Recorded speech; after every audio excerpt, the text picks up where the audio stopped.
Assalamualaikum warahmatullahi wabarakatuh. Kita ketemu kembali dan mohon maaf sudah beberapa kali saya tidak berjumpa dengan jenengan ya karena beberapa hal ya. Lanjut, ini langsung saja kita sekarang mungkin pertemuan sekarang akan membahas kelompok ya Jahmiyah dan juga kelompok Salimiyah ya.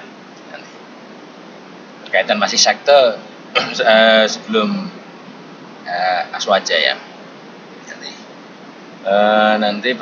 Kita membahas pertama nanti musyabihat dulu ya, musyabihat dan kelompok Jahmiyah ya Mas ya. Berkaitan dengan kelompok musyabihat nanti ini kelompok yang juga mengatakan Islam ya, tapi menggunakan sekte yang lumayan nanti berbeda dengan yang lain ya. Ini antaranya adalah satu kelompok nanti yang musyabihat terpecah menjadi tiga, yang pertama adalah menjadi nama Hisamiyah ya nanti, dan Muqtazilah dan Al-Wasimiyah ya. Yang mana ya berkaitan dengan tiga kelompok ini nanti mereka ya, punya persamaan dalam hal nanti ya menjisimkan, alias mereka menganggap bahwa Allah ini memiliki jasad ya, dan dari semua kelompok atau tiga kelompok yang berada di bawah musyabihat ini, karena musyabihat adalah yang menyamakannya. Ini juga mereka ya, menyatakan bahwa ya, tidak ya. Jadi pendapat mereka kenapa mereka menganggap bahwa Allah ini memiliki jasad seperti manusia, karena menurut pendapat kelompok tersebut ya, ini bahwa tidak mungkin, atau secara rasio ini tidak mungkin suatu hal yang mewujud ini tanpa adanya jasad. Oleh sebab itu mereka membayangkan bahwa Allah ini memiliki jasad sebagai layaknya makhluk ya. Nah, berkaitan dengan hal ini nanti, atau dengan berkaitan dengan pendapat mereka yang menganggap bahwa Allah ini memiliki jasad, maka kelompok musyabihat ini ya menyerupai pendapat kaum Rawafid dan juga kaum Ikramiyah nanti ya. Ya, sedangkan nanti berkaitan dengan sekte musyabihat ini, orang yang pertama kali menyusun buku berkaitan dengan pedoman-pedoman dari atau khitoh daripada kelompok ini adalah Hisam bin Hakam. Oleh sebab itu nanti untuk kelompok Hasimiyah yang pertama kali nanti disandarkan kepada nama Hisam bin Hakam ini, yang kemudian menjadi nama kelompok Hisamiyah ini nanti. Dan dia memang dalam Hisamiyah ini dalam bukunya dia menetapkan atau menulis bahwa adanya atau harus Tuhan ini harus memiliki jasad, karena tidak mungkin sesuatu yang mewujud ini tanpa memiliki jasad atau tanpa berjasad. Yang pertama tadi berkaitan dengan kelompok musyabihat itu percaya menjadi tiga. Yang pertama adalah Hisamiyah, yang kedua Al-Muqtazilah, dan ketiga adalah Al-Wasimiyah. Untuk yang pertama adalah kelompok Hisamiyah. Kelompok Hisamiyah ini adalah kelompok musyabihat yang menyandarkan dirinya kepada Hisam bin Hakam tadi. Yang mana kelompok Hisamiyah ini yang menganggap bahwa Allah ini memiliki jasad yang begitu tinggi ya, begitu besar ya, dan begitu mendalam, kemudian dalam jasad itu memiliki nur yang memancar ya, dan dari jasad inilah nanti akan ya, terpancar kekuasaan ya, nanti yang mana nanti pancaran nur ini saling menjalin dan saling terkait satu sama lain dengan kegiatan jalinan yang kuat ya, dan kemudian menempat pada suatu jisim yang mana bisa berdiri dan bisa duduk. Ini menurut pendapat ya, kaum musyabihat sekte Hisamiyah. Nah, kemudian diceritakan bahwa disebutkan dari mereka bahwa mereka ada yang berpendapat bahwa ya, nanti berkaitan dengan takdir Tuhan ini ada tujuh takdir Tuhan yang sangat bagus menurut mereka. Dengan kata lain, tidak semua ketentuan Tuhan ini bagus. Ini menurut Hisamiyah ya nanti. Oleh sebab itu mereka berpendapat bahwa Rabbuka A'dham am ahad. Jadi ketika mereka ditanya, apakah Tuhanmu ini maha agung atau Tuhanmu ini maha esa, maka mereka menjawab Robbi Abduh, Tuhan saya ini maha agung. Ini berkaitan dengan kaum musyabihat sekte Hisamiyah. Yang kedua adalah kaum musyabihat sekte Muqatiliyah, yang mana sekte kedua yaitu sekte Muqatiliyah ini menyandarkan dirinya kepada Muqatil bin Sulaiman. Ini sebagai pentolan atau sebagai kepala atau sekaligus pencetus daripada sekte Muqatilah ya, atau Muqatiliyah ini nanti. Nah, berkaitan dengan sekte Muqatiliyah atau sekte yang sekte musyabihat yang disandarkan kepada pemimpin mereka yaitu Muqatil bin Sulaiman, ini berpendapat bahwa Allah ini memiliki jisim ya, ini nanti dan berpendapat bahwa jasad Allah ini menurut sekte Muqatiliyah ya, bahwa jasad Allah ini menyerupai manusia yang ada daging, ada darah, ada anggota kecil, anggota besar, ada kepala, ada lisan, ada leher dan sebagainya. Ya. Nah, tetapi mereka berpendapat bahwa jasad Allah atau setiap sel dan anggota Tuhan ini memang tidak sama dengan sel-sel yang ada. Jadi nanti ada yang sama, ada yang sama. Sama dalam suatu unsur, tidak sama dalam suatu unsur yang lain. Tetapi yang jelas menurut pendapat musyabihat al-Muqatiliyah ini beranggapan bahwa Allah ini memiliki jasad dan memiliki anggota dan memiliki unsur-unsur seperti layaknya anggota tubuh manusia. Ini dari kelompok ya musyabihat sekte Muqatiliyah. Nah, sekarang berkaitan dengan kelompok Muqatiliyah sekte Al-Wasimiyah ya. Ini kami belum menemukan secara luas, tetapi nanti ya bahwa nanti Tuhan ini memiliki tanda-tanda tertentu sebagaimana layaknya manusia, gini ya. Nah, paling tidak berkaitan itu sementara berkaitan Al-Wasimiyah sementara kayak gitu. Kemudian kita pindah kepada kelompok nanti atau sekte Islam dari kelompok Jahmiyah ya. Dari selain musyabihat nanti ada sekte lain yaitu kelompok Jahmiyah. Yang mana kelompok Jahmiyah ini nanti menyandarkan diri atau didirikan oleh ya Jahm bin Sofwan. Ya nanti yang mereka beranggapan bahwa manusia ini menyandarkannya kepada Sofwan, dan kemudian Allah ini bahwa manusia sebagai makhluk Allah disandarkan kepada Tuhan alias sebagai manusia sebagai makhluk Allah, ini merupakan penyandaran yang majazi, bukan penyandaran secara hakiki ya.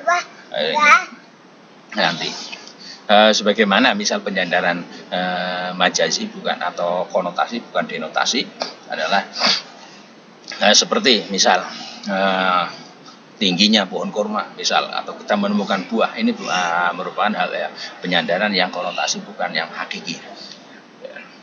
Lah kemudian selanjutnya berkaitan dengan kelompok Jahmiyah ini, mereka berpendapat bahwa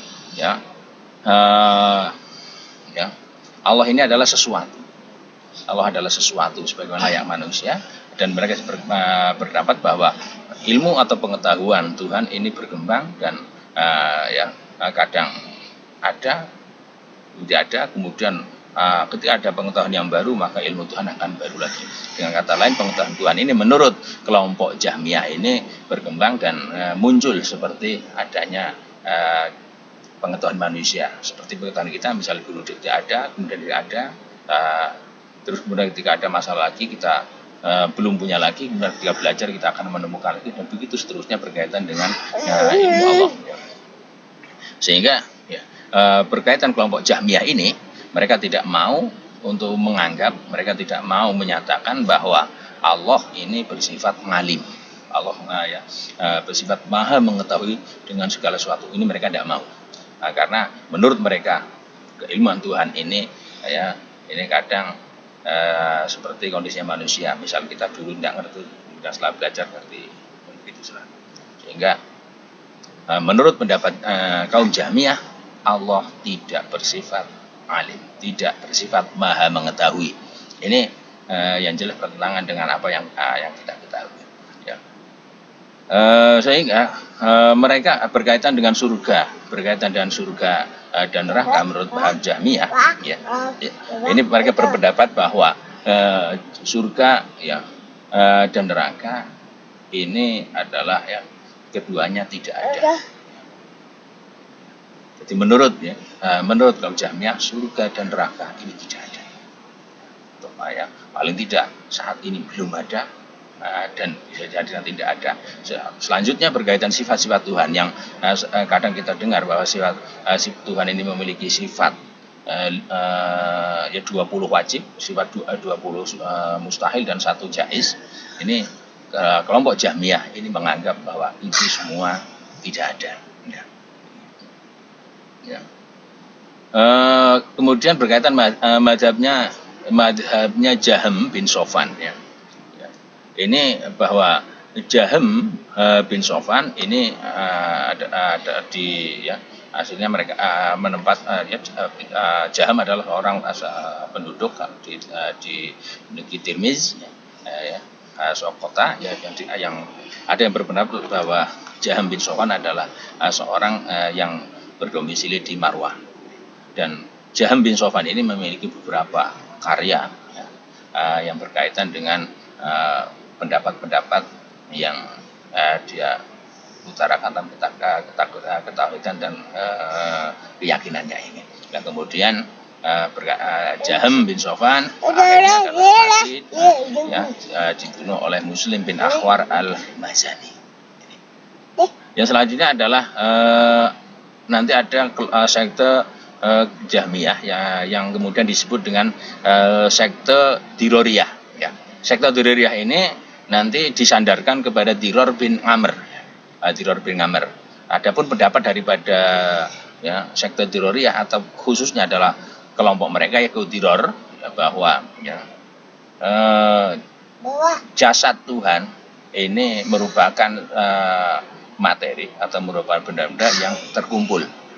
Jadi jasad Tuhan ini tersusun dari beberapa elemen, beberapa unsur dan sebagainya. Oleh sebab itu, nanti berkaitan jasad Allah yang seperti jasad yang terdiri dari beberapa unsur, maka jasad itu bisa berpindah dari suatu kondisi lain, seperti layaknya jasad manusia. Kita dari kecil menjadi dewasa menjadi tua menjadi lanjut usia dan begitu sebagainya. Dan kemudian berkaitan sifat kemampuan Tuhan ini bahwa sifat kemampuan Tuhan ini merupakan sebagian dari pada kemampuan, alias sifat istita'ah atau kemampuan Tuhan ini ada sebelum adanya perbuatan dan ada setelah adanya perbuatan. Dengan kata lain, misalnya ibarat kalau kita kembali kepada kita mampu melakukan A, tapi kemampuan kita melakukan A ini akan berkembang bersamaan dengan kita melakukan itu. Misal kita bisa suatu teori dan bisa menerapkan teori itu, tapi kemudian kita bisa melakukan suatu teori sebelum itu dilaksanakan. Ini nanti akan berbeda dengan kemampuan kita setelah kita aplikasikan kepada suatu teori. Begitu juga berkaitan kemampuan Tuhan.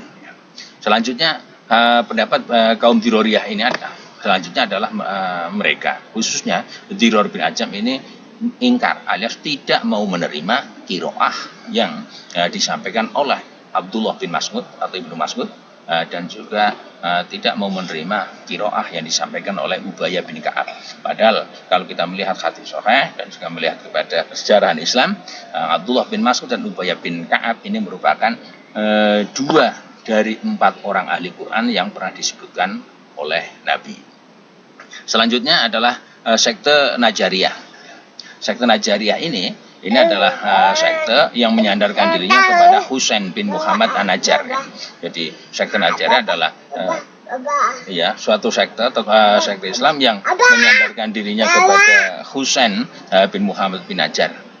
Kembali lagi, sehingga kemudian Husain bin Muhammad bin Hajar ini merupakan pentolan atau merupakan pendiri dan sekaligus pemimpin daripada sekte Najariyah ini. Sekte Najariyah ini ya. Oke. Terus kemudian berkaitan dengan kaum Najariyah ini, mereka ya, berkaitan sekte Najariyah ini, mereka menyatakan ya, bahwa ya adanya dua pelaku nanti berkaitan dengan suatu perbuatan. Misal ya, dalam suatu perbuatan misal kita bisa melakukan kegiatan lari, maka menurut sekte Najariyah ini pada dasarnya lari yang kita lakukan ini ada dua pelaku utama secara hakikat. Yang pertama ya, nanti bahwa perbuatan itu secara hakikat dilakukan oleh Tuhan ya, dan sekaligus kita sebagai hamba juga pelaku hakikat, sehingga ada dua hakikat yang memunculkan adanya suatu perbuatan yang ada pada seorang hamba ini ya. Selanjutnya berkaitan dengan kaum Najariyah ini, mereka berpendapat bahwa tidak adanya sifat-sifat yang dimiliki oleh Allah. Layaknya seperti yang di sifat-sifat yang sebagaimana kita ketahui lah, ada sifat wujud, qidam, baqo dan sebagainya. Ini mereka tidak menganggap, alias Tuhan tidak memiliki sifat-sifat wajib seperti yang sering kita dengar. Ya. Sehingga berkaitan dengan peniadaan sifat bagi Tuhan, kaum Najariyah ini memiliki keserupaan dengan adanya pendapat yang disampaikan oleh kaum Mu'tazilah dalam hal menetapkan tidak ada sifat-sifat wajib bagi Tuhan. Kecuali ya, perbedaannya ini nanti antara Najariyah dengan Mu'tazilah ini dalam hal peniadaan sifat iradah. Ya. Karena berkaitan kaum Najariyah ini masih menetapkan adanya sifat ya, bahwa Allah ini bersifat qadim dan punya kehendak terhadap dirinya sendiri. Sedangkan Mu'tazilah tidak berapa kayak gitu. Selanjutnya berkaitan kaum Najariyah. Kaum Najariyah berhubungan dengan pendapat kaum Najariyah terhadap Al-Quran. Kaum Najariyah ini berpendapat bahwa Al-Quran ini adalah ya, makhluk. Al-Quran adalah makhluk. Kemudian berkaitan dengan adanya Tuhan lagi, ya, maka kaum Najariyah berpendapat bahwa Allah ini ya, bersifat berkehendak, dengan arti bahwa ya, Allah ini tidaklah atau bukanlah zat yang dipaksa ya, dan serta tidak pula terpaksa, dan Tuhan tidaklah bisa dikalahkan.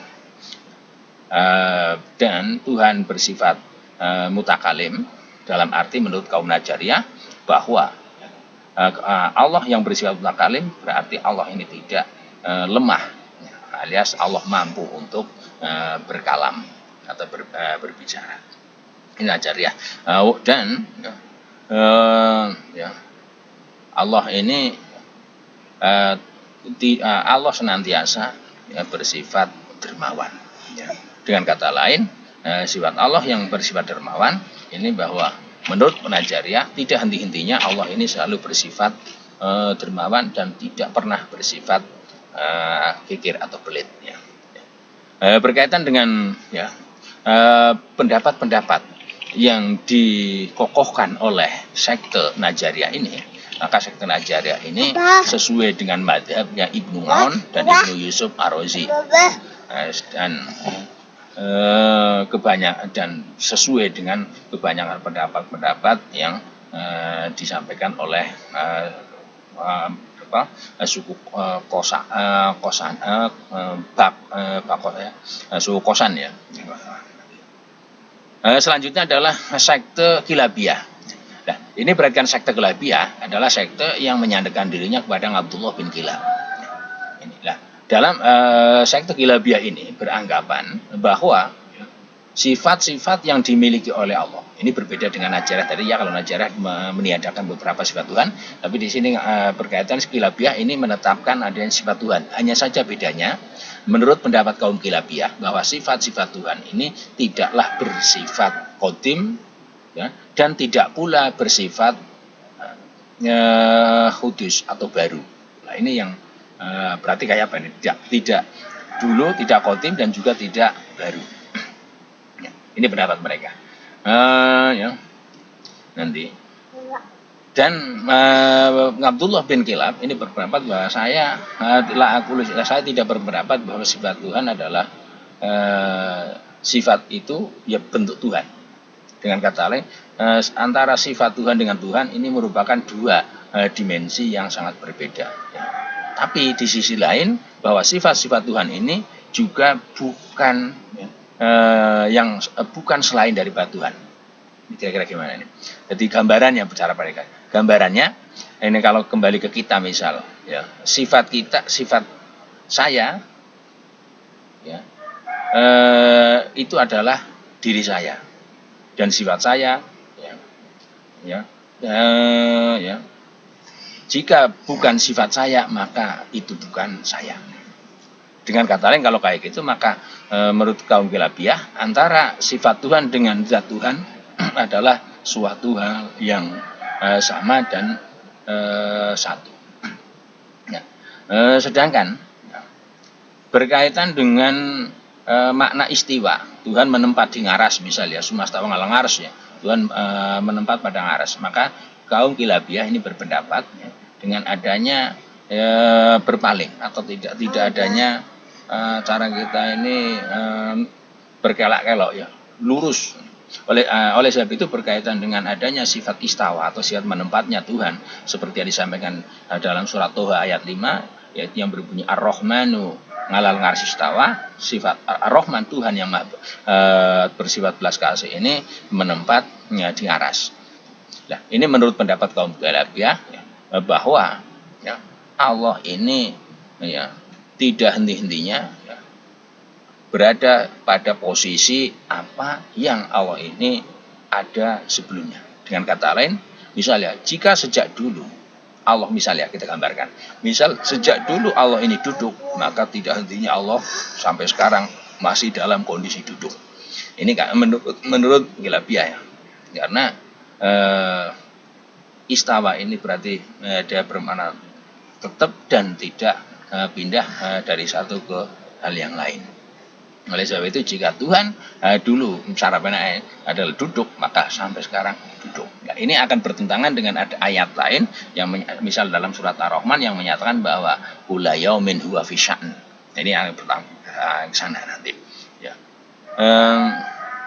Kemudian dikatakan bahwa tidak ada tempat yang layak dan sesuai dengan adanya keberadaan dan besarnya sifat Tuhan. Ini juga berkaitan dengan Kilabiyah. Oleh sebab itu nanti di mana Tuhan akan menempat dan seperti apa aras, ini yang kemudian menjadi sesuatu hal yang yang sulit untuk difahami. Selanjutnya pendapat kaum Kilabiyah berkaitan dengan Al-Quran. Dari kaum Kilabiyah yang dipimpin atau dipelopori oleh Abdullah bin Kilab ini beranggapan bahwa Al-Quran ini bukan berupa huruf-huruf. Jadi Al-Quran ini tidak berupa huruf-huruf. Ini menurut pendapat kaum Kilabiyah sekilas tentang sejarah dan sekilas tentang pemahaman setelah keyakinan dari kelompok Musyabbihat dan kelompok Jahmiyah. Itu segala kayak gitu. Kemudian selanjutnya berkaitan dengan kelompok Salimiyah ya. Kita pindah ke kelompok Salimiyah. Ini ada sekte baru lagi dalam Islam ya, yaitu sekte kaum Salimiyah, yang mana kaum Salimiyah ini menyandarkan nama sekte ini kepada Ibnu Salim, yang mana Ibnu Salim ini nanti ada menjadi pelopor dan menjadi sekaligus menjadi pemimpin daripada kelompok sekte Salimiyah ini. Ya. Berkaitan dengan kelompok atau sekte Salimiyah yang disarankan kepada Ibnu Salim ini, mereka berpendapat berkaitan dengan sifat Allah, bahwa Allah ini nanti akan bisa dilihat di hari kiamat. Berkaitan dengan atau menyanggah atau menafsiri atau memahami pendapat yang Al-Quran yang menyatakan bahwa Allah ini bisa nanti di hari kiamat bisa dilihat oleh makhluknya, kaum salimah beranggapan bahwa Allah nanti ketika ya, di hari kiamat ini bisa dilihat oleh makhluknya, dilihat oleh manusia ya, dalam bentuk ya, manusia atau dalam bentuk seperti umat Nabi Muhammad ya. Nah, hal itu ya, ya sebagaimana dinyatakan dalam suatu literatur bahwa ya Allah ini nanti akan ya tajallah, akan nampak secara nyata kepada seluruh makhluknya di hari kiamat, baik kepada jin, manusia, malaikat, hewan. Dan ya setiap nanti suatu nanti sepakat berkaitan dengan makna melihat Tuhan. Namun berkaitan dengan pendapat kaum salimiyah yang menyatakan bahwa Allah ini nanti di hari kiamat akan nampak dan akan ya memperlihatkan zatnya kepada manusia, salimah berpendapat bahwa Allah ini akan menampakkan zatnya seperti wujud manusia atau seperti wujud umat Nabi Muhammad. Ini sebenarnya ditentang dan tidak sesuai dengan ayat Al-Quran, sebagaimana salah satunya adalah ayat Al-Quran yang disebut dalam surat Syura ayat 11. Di sana Al-Quran menyatakan laisa kamitslihi syai'un wa huwa samiul alim. Allah ini tidak menyerupai suatu apapun, dan Allah adalah zat yang sami dan alim, maha mendengar dan maha melihat. Melihat satu ayat ini, surat Asy-Syura ini menyatakan bahwa sebenarnya pendapat yang disampaikan oleh sekte salimiyah yang mengatakan bahwa Allah nanti akan muncul di hari kiamat kepada seluruh hambanya seperti bentuk manusia atau bentuk umat Muhammad, ini tidak sesuai dengan Al-Quran. Ini selanjutnya berkaitan dengan pendapat kaum salimiyah ya, terhadap Allah. Ini ya, mereka beranggapan bahwa Allah ini memiliki rahasia ya, yang mana jika rahasia Allah ini dimunculkan ya, jika rahasia Allah ini dimunculkan ke makhluk atau ke permukaan, ini nanti berkaitan dengan ya, rahasia pengaturan atau rahasia tadbir Allah ngurus makhluk sebagainya, ini akan sia-sia. Karena ketika misalnya ibarat ini berarti menurut salimiyah adalah rahasia itu ini seperti rahasia kita ya. Nah, maka ketika rahasia kita diketahui oleh orang lain, maka secara otomatis akan terbongkar. Dengan kata lain, Tuhan ini memiliki kesamaan seperti layaknya manusia. Selanjutnya pendapat kaum salimah berkaitan dengan sifat-sifat Nabi. Mereka juga berpendapat bahwa sebenarnya para Nabi ini memiliki rahasia, yang mana jika rahasia itu diperlihatkan dan rahasia itu dinyatakan kepada manusia, maka kena sifat kenabian mereka akan sia-sia dan akan batal. Selanjutnya kaum salimah ini juga berpendapat bahwa para ulama, para cendekiawan dan para ilmuwan Islam ini juga memiliki rahasia, yang mana jika rahasia mereka terbongkar, maka ya keilmuan mereka juga akan sia-sia. Ini pendapat kaum salimiyah. Nah, namun ya secara keyakinan yang diyakini oleh jumhur atau mayoritas umat Islam, bahwa pendapat yang disampaikan oleh kaum salimiyah berkaitan Tuhan memiliki rahasia, yang Nabi memiliki rahasia dan ulama memiliki rahasia, yang mana ketika rahasia itu dibongkar atau diketahui oleh manusia atau oleh orang lain, maka semuanya akan sia-sia. Ini merupakan pendapat yang tidak benar ya. Karena berkaitan Allah ya, jelas Allah ini hakimun ya. Tuhan bersifat hakim, bijaksana dalam mengurus dan mengatur dunia ini. Ya, bisa dalam mengatur dunia ini ya, dan ya, zat yang bersifat hakim, sifat bijaksana, ini tidak akan masuk istilah adanya batal dan rusak karena sesuatu hal ya. Adapun apa yang disampaikan oleh kaum Jahmiyah berkaitan dengan pendapat yang menyatakan bahwa ketika rahasia Allah ini diketahui, ini maka akan sia-sia hikmah Tuhan. Ini nanti ini merupakan suatu kekufuran. Kenapa kufur? Karena jelas menentang kepada keyakinan-keyakinan ya, keyakinan-keyakinan yang ada ya, dan ditentukan oleh Islam. Selanjutnya berkaitan pendapat kaum Salimiyah.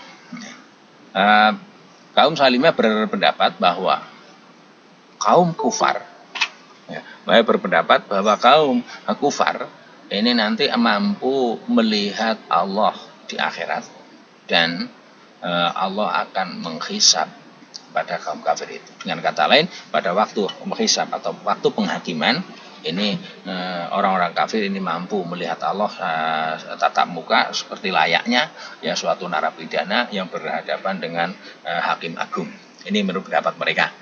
Selanjutnya berkaitan pendapat kaum Salimiyah terkaitan dengan adanya iblis. Ini kaum Salimiyah berpendapat bahwa iblis ini ya sujud kepada Adam pada pada akhirnya atau di posisi kedua. Dengan kata lain, awalnya ketika awal diperintahkan sujud tidak mau sujud, tapi kemudian pada akhirnya si iblis ini sujud kepada Adam. Ini pendapat mereka. Tetapi kalau mereka berpendapat dan berkeyakinan bahwa iblis pada akhirnya melakukan sujud hormat kepada Adam, ini sebenarnya sejak awal sudah ditolak dan tidak dibenarkan oleh Al-Qur'an. Hal itu sebagaimana dinyatakan oleh Al-Qur'an ya, surat Al-Baqarah ayat 34 ya, yang berbunyi ila iblis aba wastakbara wa kana minal kafirin, yakni bahwa ketika ya Allah memerintahkan sujud kepada para malaikat dan makhluk seluruhnya, maka ila iblis, hanya iblis yang tidak mau sujud, wastakbaro, dan dia merasa sombong atau merasa angkuh untuk sujud hormat kepada Adam. Nah, ketika ditanya kenapa, maka karena iblis menganggap bahwa dirinya jauh lebih baik, jauh lebih mulia daripada Adam, karena Adam terbuat dari tanah dan iblis terbuat dari lidah api. Selanjutnya berkaitan dengan adanya bahwa iblis ini sujud ke Adam, ini juga sudah jauh sebelumnya sudah ditolak oleh Al-Qur'an, yang mana Al-Qur'an menyatakan dalam surah Al-A'raf ayat 11, ila iblis lam yakum minas sajidin, kecuali iblis yang mana dia tidak termasuk makhluk yang bersujud kepada Allah. Ini ya. Oleh sebab itu pendapat kaum Salimiyah ya, pendapat sekte Salimiyah tentang iblis ini tidak dibenarkan. Selanjutnya ya, pendapat kaum Salimiyah selanjutnya, kaum Salimiyah menyatakan bahwa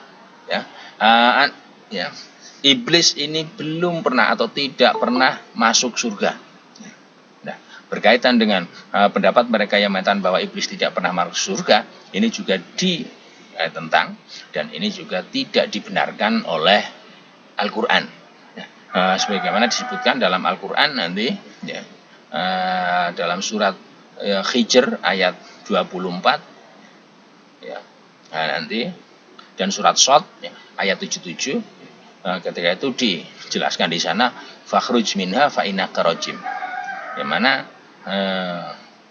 ayat itu menunjukkan bahwa fakhruj, Tuhan mengatakan kepada iblis, fakhruj, keluarlah kamu iblis, minha, dari surga, fa innaka rajim, engkau adalah hamba yang dijauhkan dari rahmat Allah. Nah, ini menunjukkan bahwa iblis sebelum ini pernah berada di surga. Nah, ini satu ayat yang menyatakan ketidakbenaran apa yang disampaikan oleh kaum Salimiyah.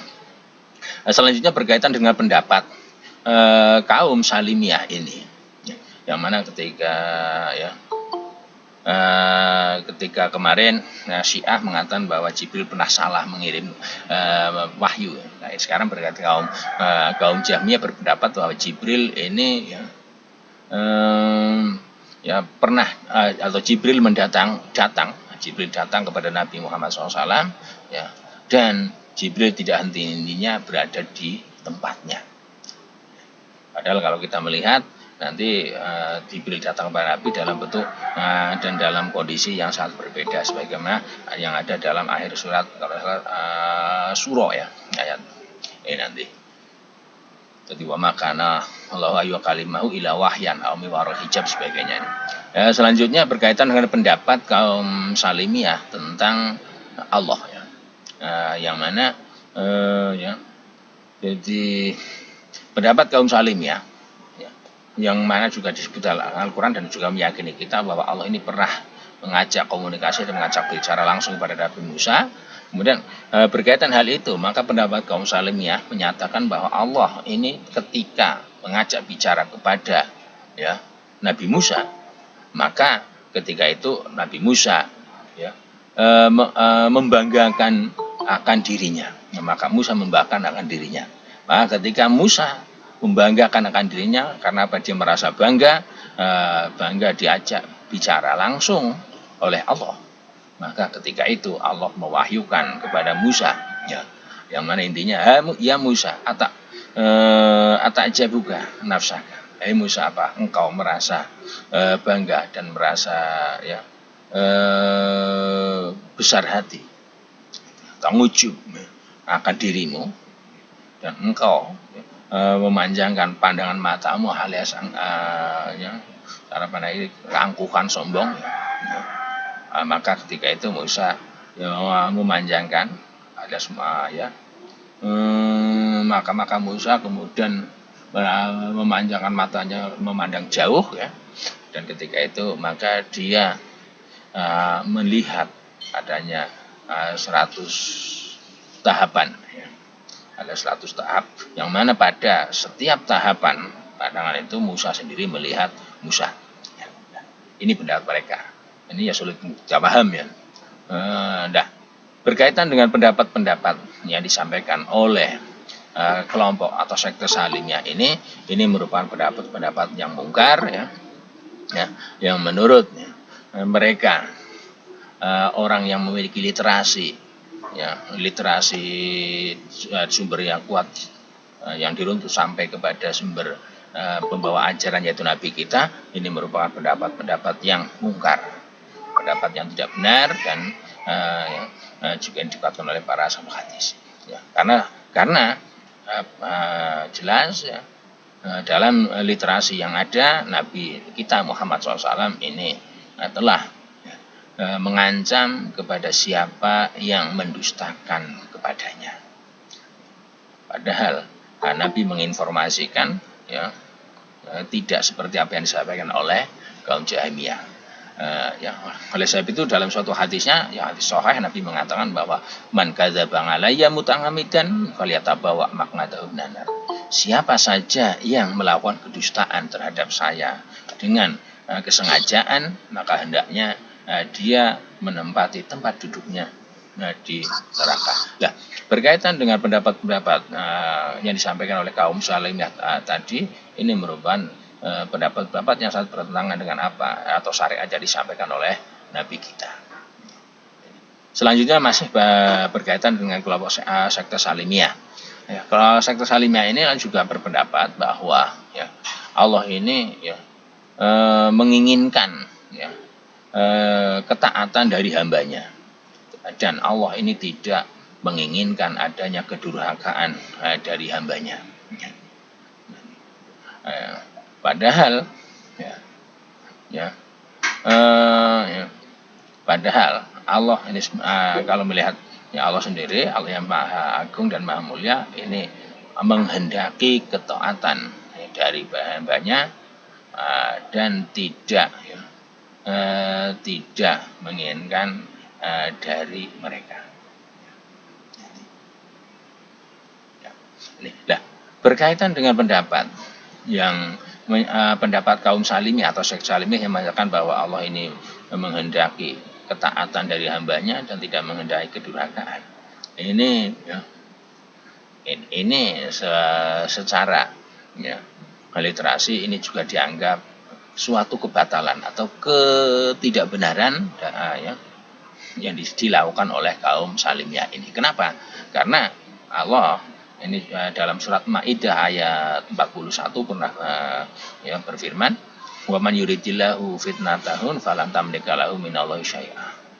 Jadi barang siapa ya yang Allah menghendaki untuk memfitnah atau menguji orang tersebut, maka ya, kamu Muhammad tidak mampu menguasai suatu apapun dari siksa Allah untuk melindungi orang tersebut. Ya, ya, ya, ya. Yang berkaitan mayuridillahu fitnata, ini fitnah atau memfitnah Allah ini yang sering dikali ditafsiri atau dimaknai mengkufuri Allah. Ya. Nah, selanjutnya berkaitan dengan ya, ayat yang juga menyatakan atau yang memiliki arti menyatakan bahwa tidak benarnya pendapat kaum Salimiyah, ini adalah ya surat Al-An'am ayat 112 yang misalnya bunyinya walau syaa rabbuka ma fa'aluhu, dan seandainya Tuhanmu ini ya, menghendaki maka mereka tidak mampu untuk melakukannya. Ya. Dengan kata lain, nanti pada dasarnya iman, taat dan maksiat, iman dan kufur ini pada hakikatnya ini sudah berada dalam iradah Tuhan. Nah, cuma nanti berkaitan dengan pengejawantahan atau dalam kehidupan ini nanti manusia diberi wewenang untuk memilih. Selanjutnya ayat Al-An'am 137 ini juga menyatakan walau syaa ma fa'alu. Ya, walau sya'allahu ma fa'alu, hampir sama dengan Al-An'am ayat 112, hanya 112 walau syaa rabbuka ma fa'alu. Kalau Al-An'am 137 walau sya'allahu ma fa'alu. Selanjutnya ayat selanjutnya firman Allah juga dalam surah Al-Baqarah ayat 253 walau sya'allahu maqtatalu. Seandainya Allah menghendaki, niscaya mereka tidak akan berperang. Ini yang menyatakan bahwa ya pada hakikatnya pendapat mereka kaum Salimiyah menyatakan bahwa Allah ini tidak, Allah menghendaki ketaatan dari hambanya dan tidak menghendaki hambanya untuk mendurhakai. Alias dengan kata iradah Tuhan ini hanya kepada ketaatannya dan maksudnya tidak ada kaitan dengan iradah Tuhan. Itu adalah pendapat yang kurang tepat karena sudah jauh sebelumnya sudah ditanggal oleh ayat-ayat Al-Quran diantaranya tadi yang saya bacakan. Selanjutnya berkaitan dengan pendapat kaum Salimiyah ya, terkait dengan Nabi kita. Jadi kaum Salimiyah ini menyatakan bahwa Nabi kita Muhammad SAW ini sudah hafal Al-Quran sebelum menjadi Nabi. Dengan kata lain, sebelum Nabi kita dinobatkan menjadi Nabi, yaitu sebelum Nabi berusia. Ya. Karena Nabi dinobatkan menjadi Nabi adalah Nabi ketika umur berusia 40 tahun, di mana ketika itu muslah di Gua Hira, kemudian didatangi Jibril dan pertama kali dituruni surat Iqra ayat 1-5.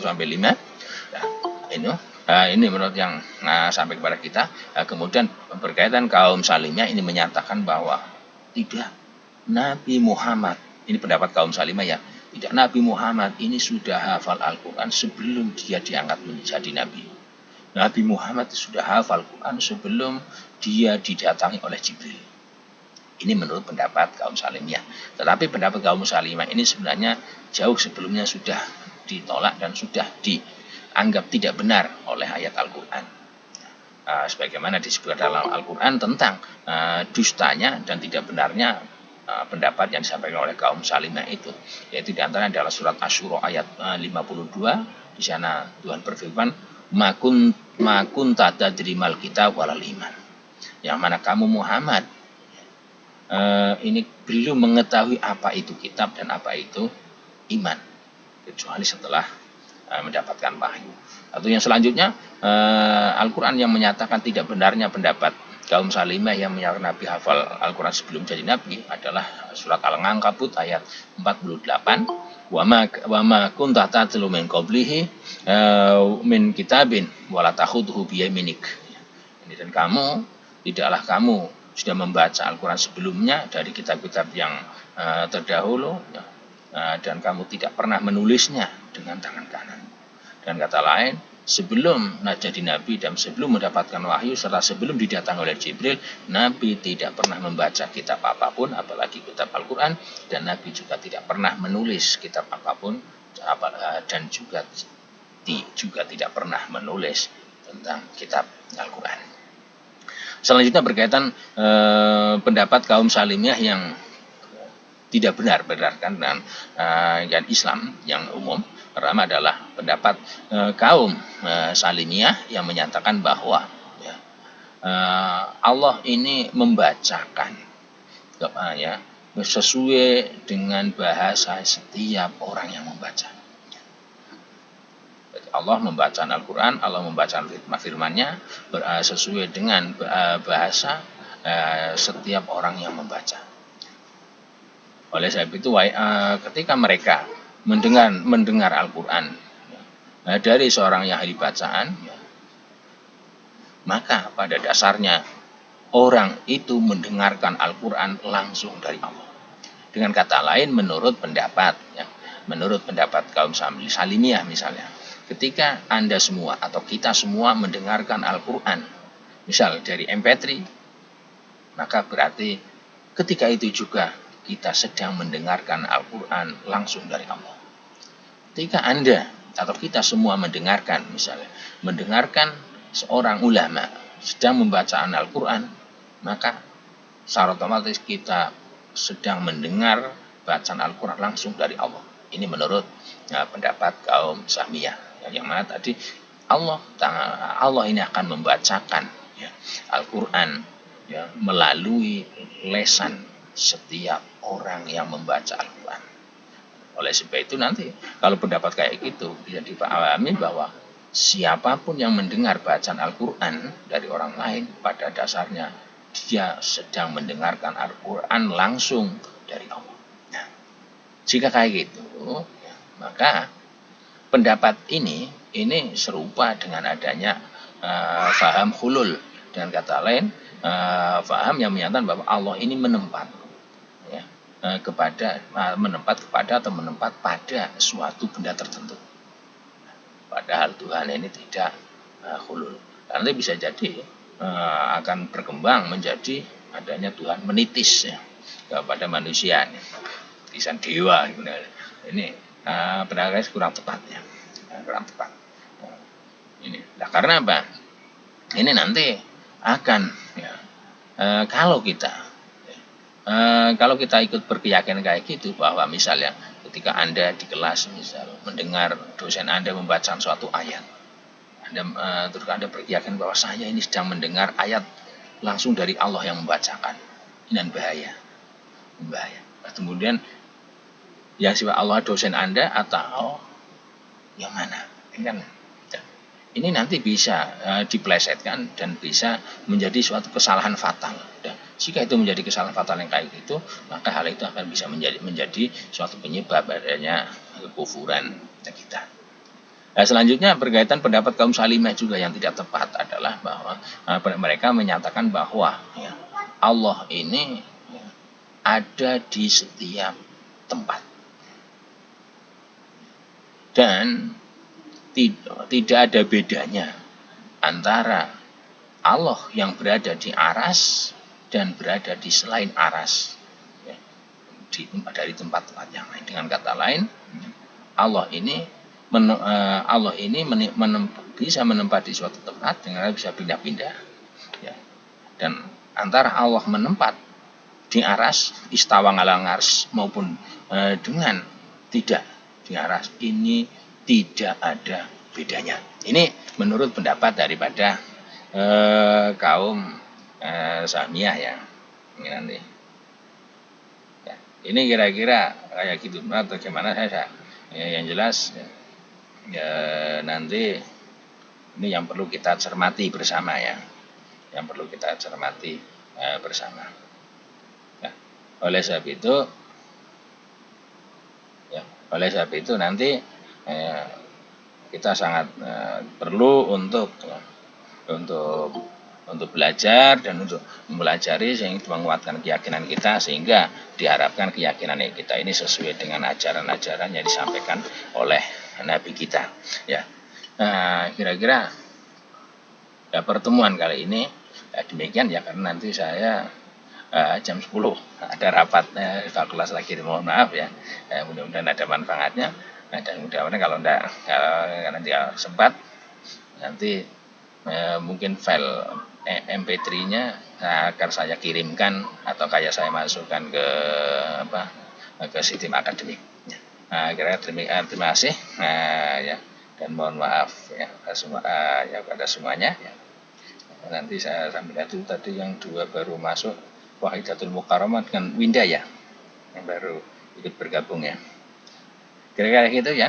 Dan mohon maaf sekali dalam beberapa ya waktu kemarin tidak bisa masuk ya. Tidak bisa masuk. Mudah-mudahan ya, Anda tetap belajar karena karena sudah ada buku aswajanya Unsik lah ya. Meskipun apa yang kita bahas ini agak sedikit berbeda dan masih sejarah. Nah, kira-kira kayak gitu ya, mohon maaf. Dan sementara hari ini tidak membuka pertanyaan ya. Dan mohon maaf sekali.